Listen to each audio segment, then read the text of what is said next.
ধেমাজিৰ মৰিধল মহাবিদ্যালয়ৰ এক দৃশ্য। মৰিধল মহাবিদ্যালয়ত ইয়াৰ অসমীয়া বিভাগ আৰু মহিলা কোষৰ উদ্যোগত আৰু ছাত্ৰ একতা সভাৰ সহযোগত বহাগী বৈভৱ নামেৰে এক বিশেষ অনুষ্ঠান আয়োজন কৰা হৈছে। ইয়াত এক ব্যতিক্ৰমী দৃশ্যাৱলী ইয়াতে আপোনালোকে দেখা পাইছে। প্ৰতিবিধ সামগ্ৰী ইয়াতে আছে। কেমেৰা পাৰ্চন পৱনক দেখুৱাবলৈ অনুৰোধ জনাইছোঁ। যিহেতু পিঠা পনাৰ পৰা আদি কৰি জলপানৰ সকলো সামগ্ৰী ইয়াত ৰখা হৈছে।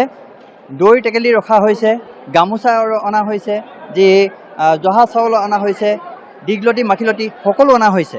এনেধৰণে ইয়াতে খুব সুন্দৰকৈ আয়োজন কৰিছে এই দৃশ্যাৱলী। আৰু ইয়াক লৈ মহাবিদ্যালয়খনৰ এই মুহূৰ্তত এক উখল মাখল পৰিৱেশৰ সৃষ্টি হৈছে আমি দেখুৱাব বিচাৰিছোঁ।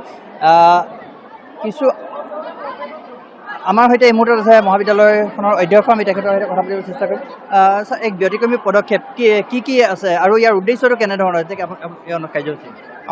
আমি ইয়াৰ পৰতে আপোনালোক সকলোলৈকে ৰঙালী বিহুৰ শুভেচ্ছা জ্ঞাপন কৰিছোঁ যে আমাৰ মহাবিদ্যালয়ৰ অসমীয়া বিভাগ, মহিলা কোষ আৰু আমাৰ ছাত্ৰ একতা সভাৰ সহযোগত আমি এনেধৰণে চিন্তা চৰ্চা কৰিছিলোঁ যে আমি প্ৰতি বছৰে যিটো বহাগ বিহুক আদৰণি আমি জনাওঁ, কিন্তু এইবাৰ আমি ছাত্ৰ একতা সভাৰ বিশেষকৈ তেখেতসকলৰ চিন্তা চৰ্চাত ঠাই পালে যে আচলতে আমি ছাত্ৰ ছাত্ৰীসকলৰ মনত ব্যৱসায়িক এটা দৃষ্টিভংগী যাতে গঢ় লৈ উঠিব পাৰোঁ। গতিকে এই বহাগ বিহুৰ প্ৰাক্ষণত আমি বহাগী বিপণী ব্যৱস্থা কৰিব পাৰোঁ নেকি, আৰু সেইমতে আমি চিন্তা চৰ্চা কৰি সমূহ মৰিধল মহাবিদ্যালয় পৰিয়ালে ঠিক কৰিলোঁ যে আমি বহাগী বিপণীও কৰিম আৰু বহাগ বিহুক আনুষ্ঠানিকভাৱে আমি আদৰণি জনাম।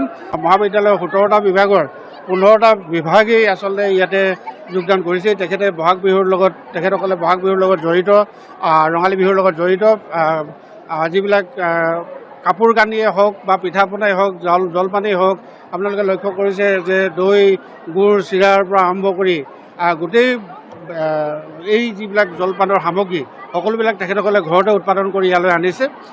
ইয়াত কোনো ৰাসায়নিক ব্যৱহাৰ কৰা হোৱা নাই। আৰু গতিকে আমি ছাত্ৰ ছাত্ৰীসকলক যিটো উদ্দেশ্য লৈ চিন্তা চৰ্চা কৰিছিলোঁ আজি সফল হৈছোঁ যেন অনুভৱ হৈছে। আমি কিছু আগলৈ যাবলৈ চেষ্টা কৰোঁ। কেমেৰা পৱনে দেখুৱাব এই দৃশ্যাৱলী। প্ৰত্যেকখন বিপণীতে সামগ্ৰী ৰখা হৈছে। এইসমূহ ইতিমধ্যে দৈ টেকেলি ৰখা হৈছে। দৈ টেকেলিৰ লগতে বিভিন্ন সামগ্ৰী এনেধৰণে ৰখা হৈছে আৰু ইয়াত যথেষ্ট ছাত্ৰ ছাত্ৰীসকলে ভিৰ কৰিছে আৰু স্থানীয় লোকসকলে আহি ইয়াৰ পৰা সামগ্ৰীসমূহ ক্ৰয় কৰি নিছে। যথেষ্ট কম দামত, বজাৰতকৈ কম দামত এই সামগ্ৰীসমূহ ইয়াতে তেখেতলোকে উপলব্ধ কৰাবলৈ চেষ্টা কৰিছে। আৰু সেউজীয়া শাক পাচলিৰ পৰা আদি কৰি কাপোৰলৈকে, বোৱা কটা যি কাপোৰ, এই কাপোৰলৈকে ইয়াত উপলব্ধ হৈছে। এক খুব সুন্দৰ পৰিৱেশ, যথেষ্ট ছাত্ৰ ছাত্ৰীৰ ভিৰ দেখা গৈছে এই মুহূৰ্তত এই সমগ্ৰ মৰিধল মহাবিদ্যালয় প্ৰেক্ষাগৃহত। কেমেৰা পাৰ্চন পৱনক অনুৰোধ জনাম যে আনটো দিশ যাতে আমি দেখুৱাব পাৰোঁ। খুব এনেধৰণে সুন্দৰকৈ ইয়াত দেখিছে মুগাৰ সাজসমূহ ইয়াত আনি উপলব্ধ কৰাইছে। ঠিক একেধৰণে আনটো দিশতো আছে বহু বিপণী, আৰু প্ৰত্যেকখন বিপণীতে এই মুহূৰ্তত দেখা গৈছে যথেষ্ট ভিৰ। বিপণীসমূহৰ পৰা সামগ্ৰী ক্ৰয় কৰিবলৈ আহিছে ছাত্ৰ ছাত্ৰীসকল, অথবা তেওঁলোকৰ অভিভাৱক আহিছে, ইয়াৰ স্থানীয় লোক আহিছে আৰু মহাবিদ্যালয়ৰ যিসকল শিক্ষাগুৰু তেখেতলোকে ইয়াৰ পৰা সামগ্ৰীসমূহ ক্ৰয় কৰিছে। খুব এক সুন্দৰ দৃশ্য, নিশ্চিতভাৱে এক প্ৰশংসনীয়, আচলতে প্ৰশংসনীয় দৃশ্য বুলি ক'ব লাগিব মহাবিদ্যালয় চৌহদৰ।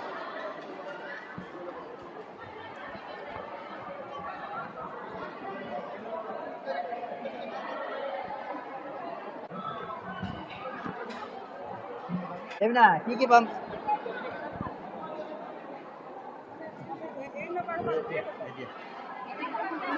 এইফালে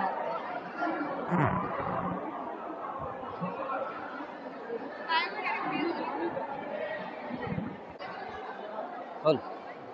মই এই মুহূৰ্ততে আছোঁ হিন্দী বিভাগে আয়োজন কৰা যিটো ষ্টল। ইয়াতে কেনেধৰণৰ কি সামগ্ৰী ইয়াতে ৰখা হৈছে, কি আয়োজন কৰিছে? আমাৰ বিহুৰ যিমানখিনি সামগ্ৰী আছে, চাউলৰ পৰা আৰম্ভ কৰি আপোনাৰ পিঠা পনাৰ পৰা লাডু চাডু পৰা সকলো আছে। ঘৰৰ ঢেঁকীতে খুন্দা চিৰা সকলোবোৰ ৰখা হৈছে। যিহেতু প্ৰথমবাৰলৈ আয়োজন কৰিছে, কেনেকুৱা লাগিছে পৰিৱেশটো? বহুত ভাল লাগিছে। সম্পূৰ্ণ বিহুৰ একদম ফিলিংটো আহিছে। পৰিৱেশটো বহুত ধুনীয়া লাগিছে। ভাল লাগিছে।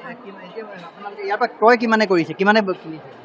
ছাৰহঁতে কিনিছে আমাৰ পৰা। সকলোৱে হয়তো গোটেইখিনি কিনাটো সম্ভৱ নহয়, তেওঁলোকে যিমান পাৰে আমাৰ সহযোগিতা কৰিছে। হয়, এইসমূহ সামগ্ৰী ইয়াতে উপলব্ধ আছে। ঠিক এনেধৰণে প্ৰত্যেকটো ষ্টলতে বিভিন্ন সামগ্ৰী, বিহুৰ লগত জড়িত বিভিন্ন সামগ্ৰীসমূহ বিক্ৰীৰ বাবে ব্যৱস্থা কৰিছে।